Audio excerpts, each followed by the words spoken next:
ಮೊದಲಿಗೆ ನಿಂಬೆಹಣ್ಣನ್ನು ಚೆನ್ನಾಗಿ ತೊಳೆದು ಅದನ್ನು ಒಂದು ಒಣ ಬಟ್ಟೆಯಿಂದ ಒರೆಸಿ ಬಟ್ಟೆಯ ಮೇಲೆ ಆರಲು ಬಿಡಿ.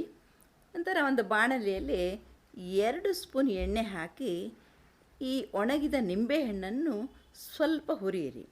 ಈ ಹುರಿಯುವುದು ಯಾಕೆ ಅಂತ ನಾನು ಹೇಳ್ತಾ ಇದ್ದೇನೆ ಕೇಳಿ. ಅದು ಹುರಿಯುವುದರಿಂದ ಅದರ ಕಹಿ ಅಂಶ ಕಡಿಮೆ ಆಗುತ್ತೆ. ಎರಡನೇದಾಗಿ ಅದರ ಹೊರಮೈ ತುಂಬಾ ಸಾಫ್ಟ್ ಆಗುತ್ತೆ. ಇದರಿಂದ ನಾವು ದಿಢೀರಾಗಿ ಉಪ್ಪಿನಕಾಯಿ ಮಾಡ್ಬೋದು. ಇದು ಮೊದಲು ನಮ್ಮ ಅಮ್ಮ ಮಾಡ್ತಿದ್ದರು. ಈಗ ಅಮ್ಮ ಇಲ್ಲ, ಅಕ್ಕ ಮಾಡ್ತಾರೆ. ಅಕ್ಕ ತುಂಬಾ ಚೆನ್ನಾಗಿ ಮಾಡ್ತಾರೆ. ನಾನು ಅದನ್ನು ಅವರಿಂದ ಕಲ್ತ್ಕೊಂಡಿದ್ದೇನೆ.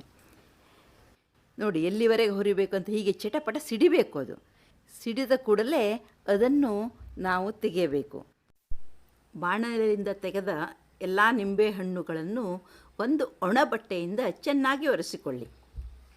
ನೋಡಿ ಸ್ನೇಹಿತರೆ, ನಿಂಬೆಹಣ್ಣು ಎಷ್ಟು ಸಾಫ್ಟ್ ಆಗಿದೆ ಅಂತ. ಈಗ ಇದನ್ನು ಸಣ್ಣ ಸಣ್ಣ ಪೀಸ್ಗಳನ್ನಾಗಿ ಕಟ್ ಮಾಡಿ ನೀವು ಅದಕ್ಕೆ 1.5 ಸ್ಪೂನಷ್ಟು ಉಪ್ಪನ್ನು ಹಾಕಬೇಕು. ನಿಂಬೆ ರಸ ತುಂಬಾ ಜಾಸ್ತಿ ಇದ್ದರೆ, ನಿಂಬೆಹಣ್ಣು ದೊಡ್ಡ ದೊಡ್ಡ ಗಾತ್ರದಲ್ಲಿದ್ದರೆ ನೀವು 2 ಸ್ಪೂನ್ ಉಪ್ಪು ಹಾಕಿ. ಉಪ್ಪನ್ನು ಆಮೇಲೆ ರುಚಿ ನೋಡಿ ಕೂಡ ಸೇರಿಸ್ಕೊಳ್ಬಹುದು. ಒಂದು ಬಾಣಲೆ ತೆಗೆದುಕೊಂಡು ಅದಕ್ಕೆ 3 ಲವಂಗಗಳನ್ನು ಹಾಕಿ 9 ಕಾಳು ಮೆಣಸನ್ನು ಹಾಕಿ. ನಂತರ 1 ಚಮಚ ಜೀರಿಗೆ, 3 ಚಮಚ ಸಾಸಿವೆ ಕಾಳುಗಳನ್ನು ಹಾಕಿ. 9 ಮೆಣಸಿನಕಾಳು ಯಾಕೆ ಹಾಕಬೇಕು ಅಂದರೆ 9 ನಿಂಬೆಹಣ್ಣು ತೊಗೊಂಡಿದ್ದೇನೆ, ಹಾಗಾಗಿ 9 ಮೆಣಸಿನಕಾಳು ಹಾಕಿ ನೀವು. ನಂತರ 12 ಒಣಮೆಣಸನ್ನು ಹಾಕಬೇಕು. ಇದೆಲ್ಲವನ್ನು ಒಟ್ಟಿಗೆ ಸ್ವಲ್ಪ ಹುರಿಬೇಕು. ಸ್ವಲ್ಪ ಯಾಕೆ ಹುರಿಬೇಕು ಅಂದರೆ ಅದು ಆಮೇಲೆ ಗ್ರೈಂಡ್ ಮಾಡಬೇಕು. ಗ್ರೈಂಡ್ ಮಾಡಲಿಕ್ಕೆ ಹುರಿದ್ರೆ ಮಾತ್ರ ಅದು ಗ್ರೈಂಡ್ ಮಾಡಲಿಕ್ಕೆ ಸರಿಯಾಗ್ತದೆ. ಹೀಗೆ ಹುರಿದ ನಂತರ ಅದನ್ನು ಬೇರೆ ಪಾತ್ರೆಗೆ ಹಾಕಿ ಆರಲು ಬಿಡಿ. ಆರಿದ ನಂತರ ಮಿಕ್ಸರಿಗೆ ಹಾಕಿ ಸ್ವಲ್ಪ ರುಬ್ಬಿಕೊಳ್ಳಿ. ಸ್ವಲ್ಪ ಅಂದರೆ ತರಿತರಿಯಾಗಿ ರುಬ್ಬಬೇಕು.